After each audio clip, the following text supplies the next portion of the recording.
The prosecution has wrapped up their testimony in the Article 32 hearing for Major Nadal Malik Hassan. He is accused of killing 13 and wounding 32 others in a shooting rampage last November. KXAN's Jared Wise is following the hearing from Fort Hood as the last witness took the stand to testify. Testimony today centered around Major Hassan's weapon that was used in the shooting.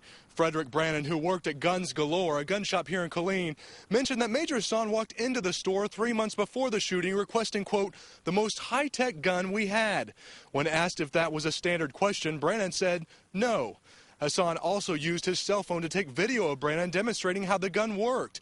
They played that video in court today, and it was apparently the same gun identified as the gun in the shooting.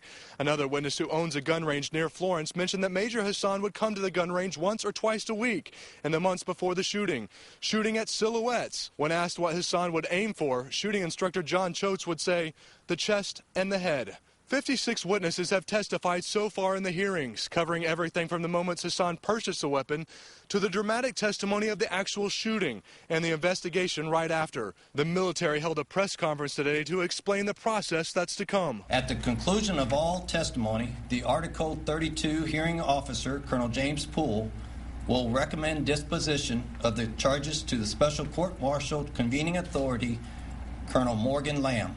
Colonel Lamb will then decide whether Hassan should face a court-martial and or possibly the death penalty. But before that recommendation can be made, the defense has to present their set of witnesses, which is apparently a much shorter list. That starts on November 15th. Now, you can follow our continuing coverage online at KXAN.com. And, of course, we'll have more for you a little later at KXAN at 5 and 6 o'clock. At Fort Hood, Jared Wise, KXAN, Austin News.